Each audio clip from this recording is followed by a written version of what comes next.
Hi, welcome to the Blue Goat Cyber monthly webinar. Today we're talking about post-market management and specifically cybersecurity management plans and all the items you need to include in your cybersecurity management plan. And at the end of this, we have a link where you can download a checklist to help you develop that plan as well. I'm Christian Espinoza, the founder and CEO of Blue Goat Cyber.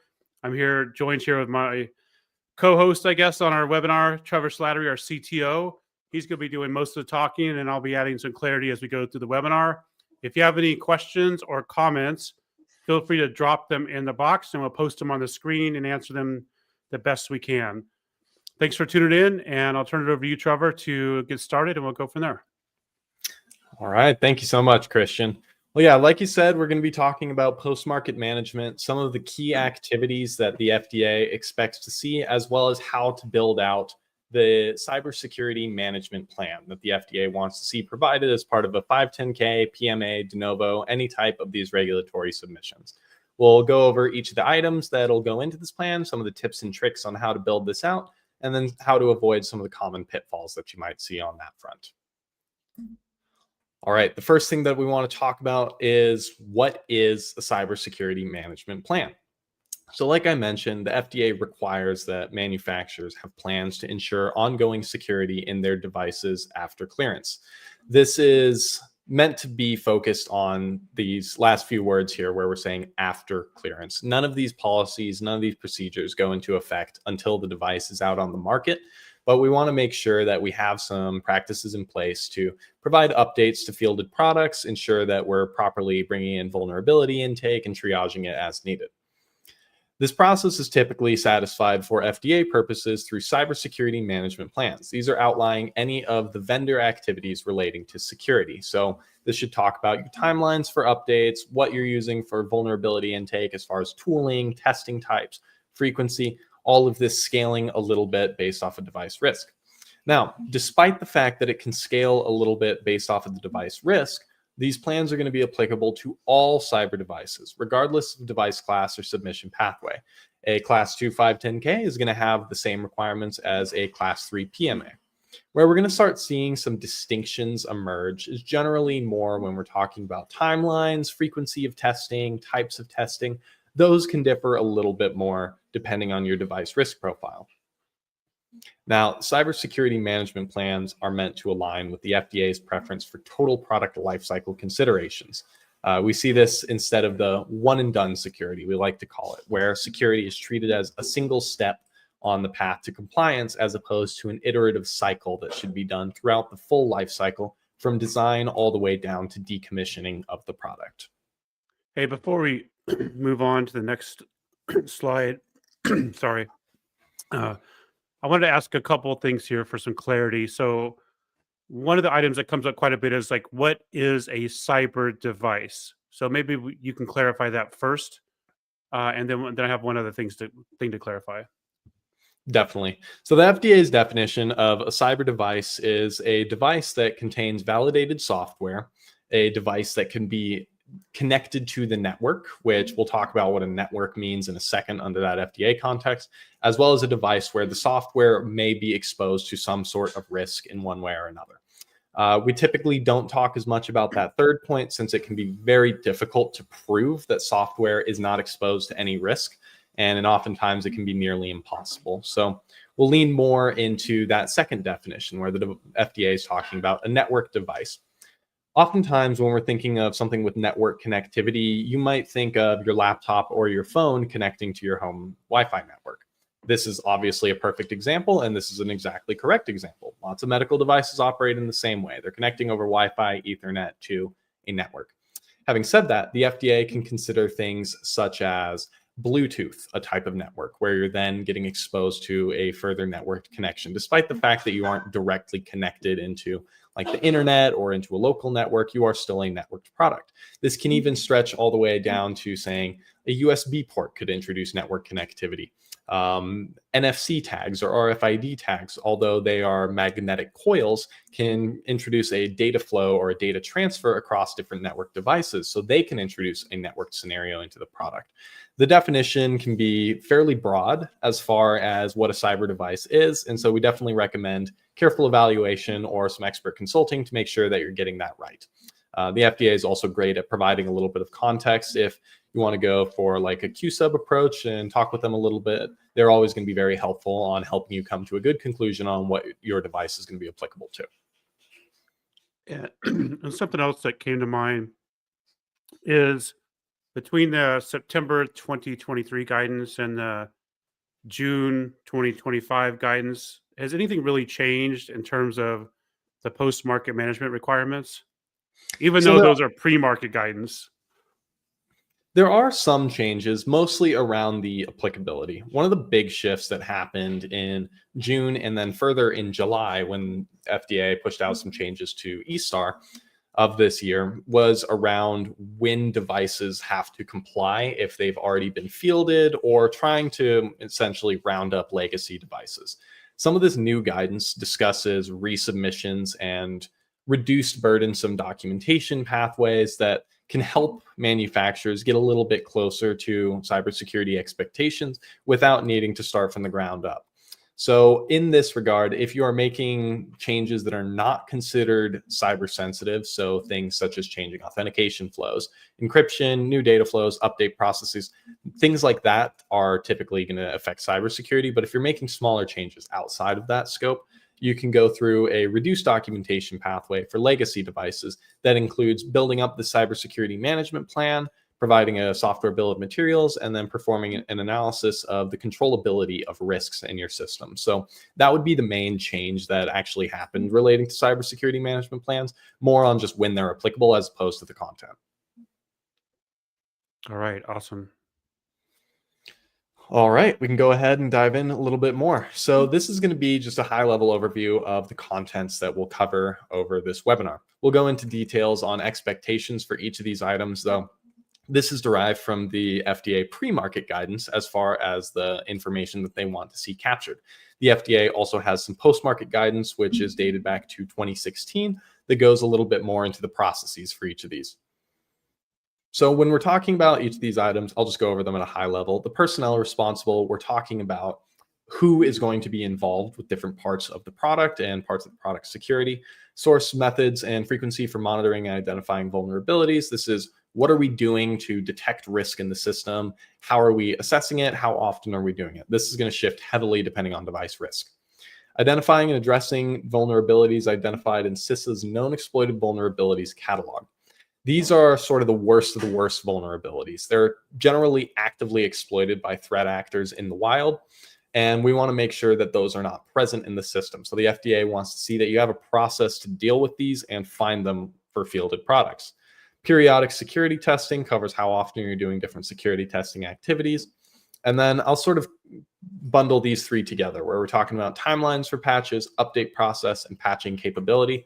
The FDA wants to know if your device can receive updates in the fields, how it's done, and how often it's done.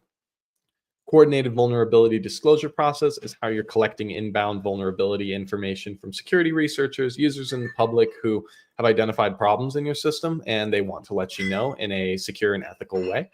And then finally, we're going to cover how we need to communicate forthcoming remediations, patches, updates, any changes that are going to be security specific to users. Starting with the personnel responsible. So the main roles that we want to see defined are going to be the cybersecurity compliance officer, who is going to be responsible for ensuring that the organization and product are going to be compliant, are meeting any relevant cybersecurity requirements within not only the device itself, but standardized approaches, such as if you're using a JSP2, for an example. The product owner, who's going to have overall responsibility for the device. Post-market management owner, whoever is monitoring and acting these post-market monitoring. I do want to note that we offer post-market monitoring as a service, and this is something that we do on an annual contract basis. When we're going through this process, we become the post-market management owner. So we become involved with the product lifecycle for your device, ensuring that we're helping build out that security throughout the full product lifecycle under that TPLC approach that we mentioned earlier. Finally, we're going to talk about the authorizing official. This is someone with decision authority to make changes to the device, policies, procedures. We do like to note generally this should be someone unique from any of these other roles. That way there's no conflict of interest and there's someone who is acting as sort of the final check on any specific items before moving forward. All right. The next thing that we're going to cover is the process for identifying and monitoring vulnerabilities. This is what we're doing to uncover potential risks in the system and what these different vulnerability intake methods are. This can vary a little bit depending on the product, though some of the main areas that we like to cover are going to be SAST, or static application security testing. This is when you're doing an analysis against a binary, against the source code, something that is static, so not dynamic operation, not while you're using the device, something that is in place and fixed to look for inherent coding vulnerabilities or just an inherent risk in the system. Another area could be SBOM analysis, where we're looking at your software bill of materials and attempting to identify risk in any third-party components or those third-party components' transitive dependencies to see if there may be some uncontrolled level of risk in the system through there. Next area that we'll cover is going to be the VAPT, or vulnerability assessment and penetration testing. For this, we can kind of break it into the vulnerability assessment and the penetration testing. They often work together and they can have a little bit of overlap and blend, but the vulnerability assessment can be thought of as a little bit more of an automated approach where we're looking at the device for any misconfigurations, any inherent security risks. This can tie in a little bit to static application security testing and SBOM analysis, where we're looking for some inherent issues or vulnerable components in the system. But it can also dive a little bit deeper into things such as configuration, breach credentials, anything that is set up in a strange way, or information being leaked out in a dynamic system. Penetration testing is a much more manual approach to accomplish similar goals, where we're diving in very deep into every functionality of the product to uncover as much risk as possible. This is going to be the most comprehensive type of testing that you're typically going to conduct and should uncover the most risk. It's when we're going through largely automated with oftentimes custom or pre-developed tooling to see what can we do to exploit intended functionality or unintended misuse of the product. The CVDs, or coordinated vulnerability disclosure panels, we'll get into in a little bit more detail here coming up. But the long story short of it is that this is a method for security researchers to reach out to you and say, hey, I've discovered this risk in your system. I'd like to let you know, here's my assessment of it. This should be done in a controlled and ethical way so that the security researchers aren't publicizing this information before reaching out to you, and you are giving them respect by responding in a timely fashion, addressing the vulnerability if it is a true positive, and making sure that you are bolstering the security of this device through their efforts. The final thing that we'll talk about will be external resources such as CISA alerts, FDA cybersecurity notifications. There could be information sharing authorities and centers. You could use like MediSAO, HISAC. HISAC is one of our preferred methodologies, or one of our preferred sharing resources for collecting bits of information like this, where it's a community-driven effort to share information about security in the medtech space. This is something where you want to pay attention to notices for your device, for your organization, and for components in your device. When we're looking at that third point, it may be a good idea to look at vendor notifications from a microcontroller vendor, for an example, or seeing if you're using any off-the-shelf hardware or off-the-shelf operating systems, if there is a changelog or vulnerability notice that you could subscribe to get a little bit more of a proactive approach to that vulnerability intake, depending on your specific device. Okay, a couple things I wanted to just mention here. The CISA KEV, is that part? Should that be part of this list as well, or is that somewhere else? We'll talk about that. It's called out as a unique specific item by the FDA. It can tie in a little bit into that SBOM analysis. Right. Because that's the existing vulnerability where the exploitability is changed, basically. And then I think it's important from a distinction perspective to say the SBOM is continuously monitored for any vulnerability with any component in the SBOM. You may have said that, but I just want to emphasize that it's like a 24/7 real-time monitoring, and that's what we do. Yep, that's a great point to make. A lot of these are done at specific points in time or snapshots. And we can get a little bit more into some of the details on like testing frequency, which is one requirement that we do have to outline in these documents. Things like static testing are usually done on code changes. Vulnerability assessments, penetration testing are done at specific intervals generally. But you bring up a great point. SBOM analysis is unique in the regards that it is constant monitoring, 24/7. There can't be any downtime with it. And we'll tie that into why this gets so important during our conversation about the CISA known exploited vulnerabilities list, which we can jump right into here. Cool. So CISA known exploited vulnerabilities are largely thought of as kind of the worst of the worst. These are things that are, as you mentioned earlier, Christian, actively exploited, where the exploitability factor can shift, indicating that threat actors in the wild are actively seeking out these vulnerabilities, trying to target them for compromise in live networks out in the field. The FDA rightfully has a zero tolerance policy for these remaining in the device. They need to be designed out in one way or another. Now, this tracking needs to be a near continuous process, or ideally a fully continuous process. If a new vulnerability is discovered in the software bill of materials, or an existing vulnerability gets promoted to something in the known exploited vulnerabilities list, this is something that we should be aware of and be able to respond to as quickly as possible. Any findings that we identify in the KEV should be treated as critical findings in most cases, due to the fact that threat actors are often targeting these specifically. There are lots of tools out there that threat actors use to try to comb the internet, look for any exposed systems with a finding present in this list, since that typically means they have an easy access to the network, to the system, and they can generally compromise it pretty quickly. All right, the next thing we'll dive into is periodic security testing. This is where we'll talk a little bit more about what those timelines should look like. So this is not only focused on the types of security testing that we captured a couple slides ago, but what the frequency looks like for each of these activities. Now, these are going to be some strong baselines that we recommend for most devices. We'll say this will be applicable to around 70% of devices, though this can be adjusted a little bit based on risk. For an example, if you are a class 3 implantable device or a surgical robotic, it may be a good idea to increase your frequency for penetration testing, where some lower risk devices can fall under these general baselines. For penetration testing, this is generally something that we'd like to see done at least annually. For higher risk products, it may be a better idea to shift more towards biannually or quarterly for this testing. But what this penetration testing entails is the full end-to-end, top-to-bottom test, similar to what you have to go through for your initial submission. You have to repeat that process down to the letter. This isn't just verifying that everything is still in place. This is seeing if there's any new risk that's been introduced to the system with a complete comprehensive testing approach. Static application security testing, we generally recommend rerunning on any code changes.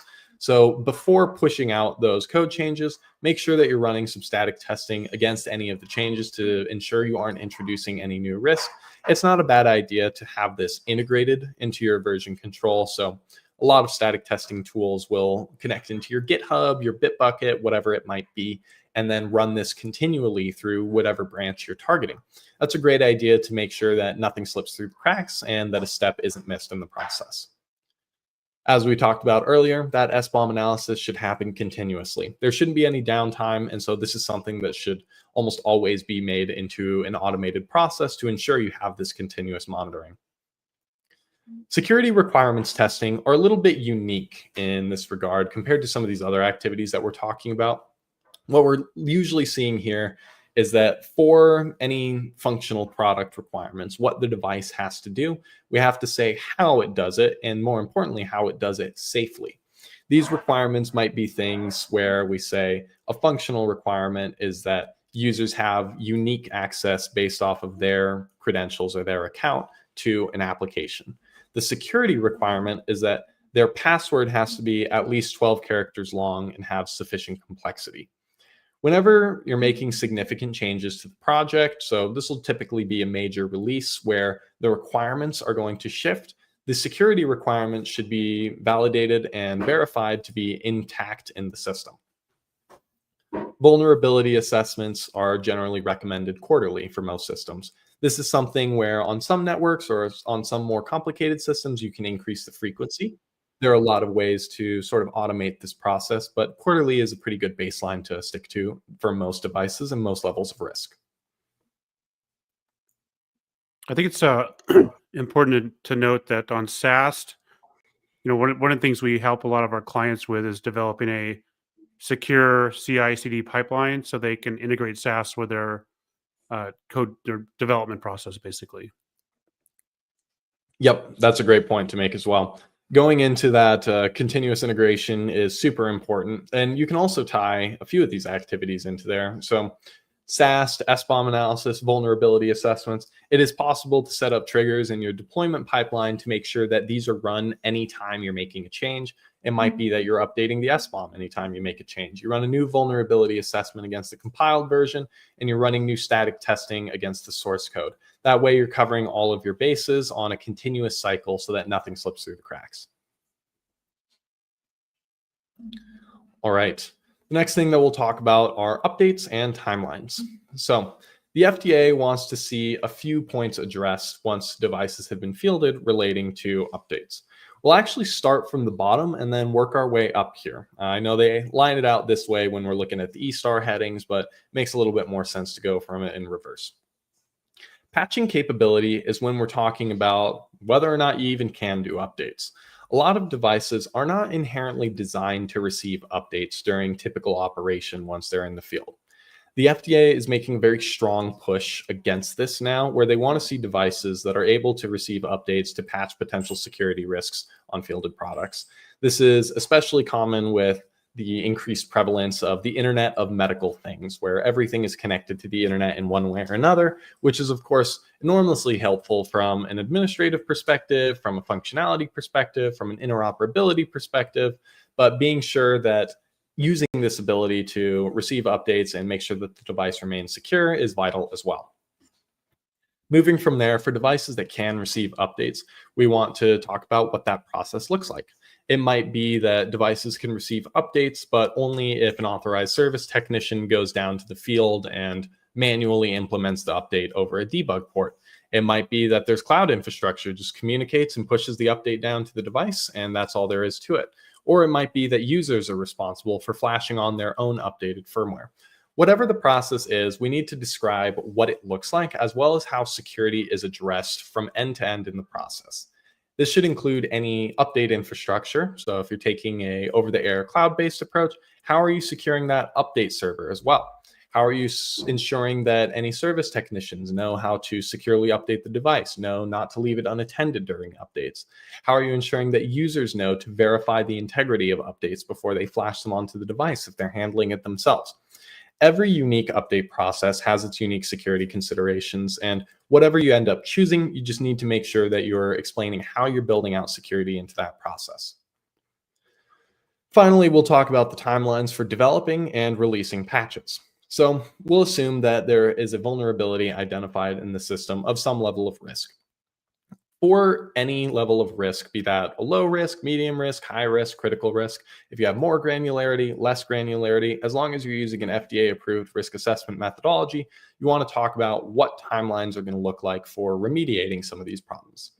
It might be the case that you say low vulnerability or low risk vulnerabilities are of inconsequential risk to the device, and so we don't see a need to update them outside of regularly scheduled update frequency.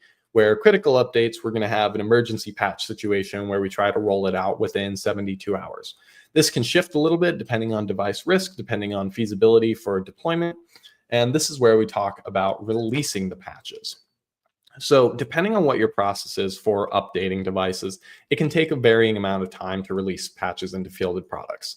We'll go back to two of these situations where we mentioned one, which is over-the-air updates, where one would assume that the updates being fielded or pushed out to fielded devices would be near instant across all devices. And then we can talk about where service technicians have to go and manually update all fielded products.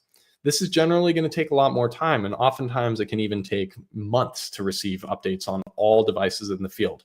So if there's a situation like that where it might take a longer time to push out some of these updates, what are good compensating controls that we can implement in the meantime? How can we make sure that the device is staying safe in the interim, or how can we try to reduce that downtime and make sure that we're getting updates pushed out to fielded devices faster?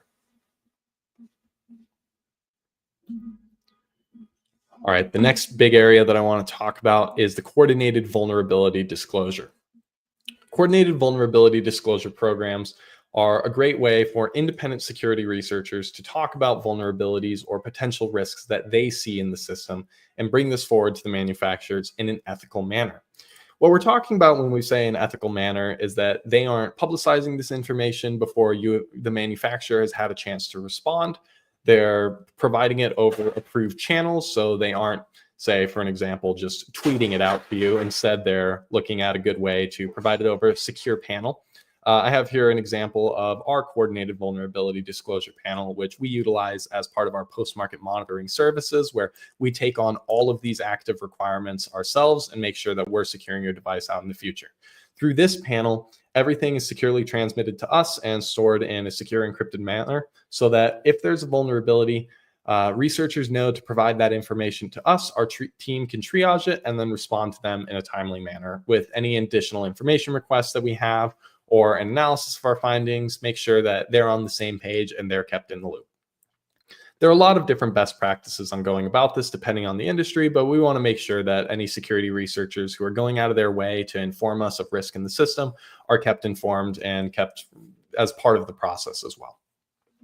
Yeah, so this, if we filter a reported vulnerability and determine it's a true positive, then we work with the manufacturer to help them fix it and deploy that fix.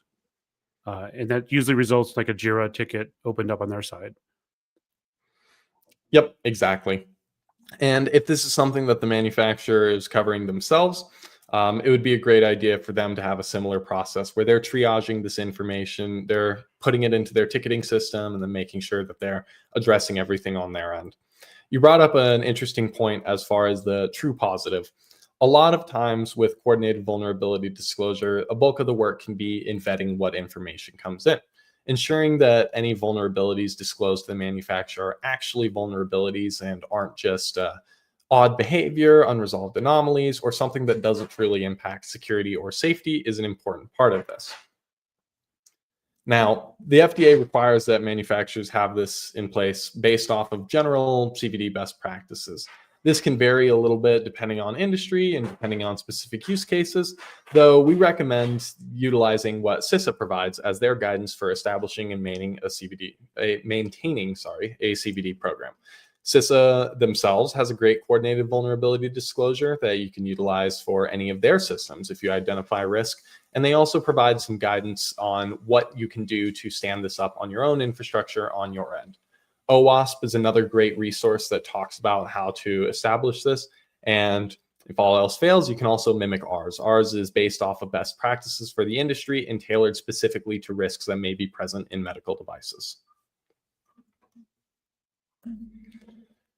All right, the final item that the FDA is really concerned about when it comes to the cybersecurity management plans are device update communications. So when an update is available or when it's complete in a system, manufacturers need a clearly defined communication process. This can be talking about regular updates. This can be talking about one-off updates, but whatever we want to do, there are a few considerations that have to be in place. For any updates, there needs to be some detailed information about the nature of what changed. If this was for vulnerabilities that are no longer in the system, explaining what was once there, what is no longer there, any remediation steps or sort of band-aid fixes that users can take in the meantime while a more permanent solution is rolled out should be accurately conveyed. And a very important thing as well is verifying the integrity of this information, verifying that it's going through a secure channel, such as a known trusted domain, as opposed to coming from somewhere else each time. It's also important to provide this information in a way that non-technical users can understand the communications. While it may seem that providing some of this information would be catered more towards hospital IT staff or toward technical users, oftentimes it's going to be someone non-technical implementing these fixes. So having varying levels of detail and varying levels of information depending on the specific problem can be a great way to ensure that this is accessible and everyone can understand what you're conveying. So one of the things that's come up in the cybersecurity management plan is how does the manufacturer update the user of the device if it needs to be recalled or if a field technician comes out there, does that fall under this category here? Yes. So if there's something that needs to happen, or recall procedures are generally going to be a little bit separate. There is a Code of Federal Regulations that handles how recalls should be gone about with medical devices. I believe that's 21 CFR Part 11, or I'd have to double check on exactly which one dictates how recall procedures work. But that's going to be a little bit of a unique process. It's still something that should be communicated through these secure channels, through these official channels, through a verified communication method, though the details of what goes into that step will be a little bit different. Your example on a service technician coming out into the field, this is exactly where we talk about that. We would say, for your device, there are these risks that were identified. This is our process for remediating them. We would like to schedule a service technician to come out and deploy these on your device. In the meantime, these are the steps you should take immediately to reduce your risk profile. Steps like that are a great way to ensure that you're keeping users in the loop, you're accurately conveying risk, and you're talking about actionable steps for remediation. Cool. All right. Well, I want to go over some of the key takeaways and some of the main areas that we talked about. Now, the big thing that if you're to take away anything from this webinar, the main thing I want it to be is that the FDA wants to see a total product lifecycle approach when securing fielded medical devices. This means security is not treated as a one and done process. It's something that's integrated all the way from the product conception down to decommissioning. Security should be addressed through every phase, through development, through the initial pre-market phase, through the post-market phase. Everything needs to be covered with security in mind. Now, all devices, regardless of risk, are going to have the same implication. They're all going to have the same requirements where you need to cover security start to finish. A lot of manufacturers will say, well, what documents are actually required for my device specifically? We recommend providing all of the FDA required documents for any class of device, for any level of risk in the device. It comes down to the specific timelines you're using, the level of detail that you use for documentation, where there's a little bit more variance depending on specific devices. Now, tying right into that, device risk can dictate how the frequency of these activities changes or when certain things happen in a different order. High-risk devices generally need to have some more proactive and more frequent security testing compared to lower-risk devices. This is also going to depend, can't even just be a blanket statement for saying all class 3 devices need this level of testing. It'll be different for a class 3 defibrillator as opposed to infusion pump, as opposed to a surgical robot. So ensuring that you're performing all of these activities based on a frequency appropriate for your product is especially important. The next thing that I want to talk about is the FDA's strong push towards devices receiving updates in the field. I know we talked about how the FDA wants to see, first off, whether it's even possible. And while it is not explicitly required that your device has to receive updates in the field, it's a very strong recommendation and a great idea to boost the security posture of your product that it can receive these updates. It can seriously detract the security posture if it's very hard to push out updates in the field, and then it requires reliance on more of a recall process, which is not ideal for the manufacturer. Comprehensive cybersecurity management plans are going to provide the FDA peace of mind. If you're covering all of your bases that we've gone over and that we'll provide in our checklist at the end of this, the FDA should not have any concerns on what you're doing as far as your cybersecurity management in the post-market. Addressing all of these is going to provide any assurance needed to the regulators that you're covering your bases with security and that you're putting secure and safe products out into the field. All right, now I want to talk a little bit about some ways that we can help you out on your cybersecurity journey. So there are a few different areas that we can step in and help. We can assist you with secure product design if you're early on in that early design phase. This is where we're helping you map any of your security requirements back to your functional requirements for software and hardware. We can help you with your pre-market support, and this will be the full service documentation and testing. Top to bottom, we can cover everything. This will include your cybersecurity management plan, your penetration testing, architecture views, risk management report, anything that you need for your internal SOPs and documentation. Be sure that you are compliant with the latest FDA guidelines. Now, we can also take on the post-market monitoring and compliance. We talked about what these processes look like, and we can handle it all for you. standing up some of that continuous deployment and integration infrastructure, going through that regular testing, penetration testing, static testing, SBOM analysis. We'll cover all of that ourselves and make sure that you can feel peace of mind knowing that your device is secure. We can also help you analyze and perform program maturity assessments at the organizational level, making sure that you're covering all of your bases on security and you're going to be building out these artifacts and evidence of compliance and security throughout your device's lifecycle. All right, now the final thing that I want to leave you with today is our cybersecurity management plan checklist. So this is a checklist of all of the items that are going to need to go into your cybersecurity management plan. This is everything that you'll need to capture, as well as some recommendations on what to do when building out that documentation. I believe we'll also be able to send this out for anyone who missed the opportunity to scan it later on to make sure you all have access to that as well. Awesome. Thanks so much, Trevor. And hopefully people will take advantage of the checklist. We put a lot of effort into putting that together. I think it's very valuable to create this document, the cybersecurity management plan. And thanks for tuning in to this month's webinar. We will get the details for next month's webinar out soon, and we'll see you next time.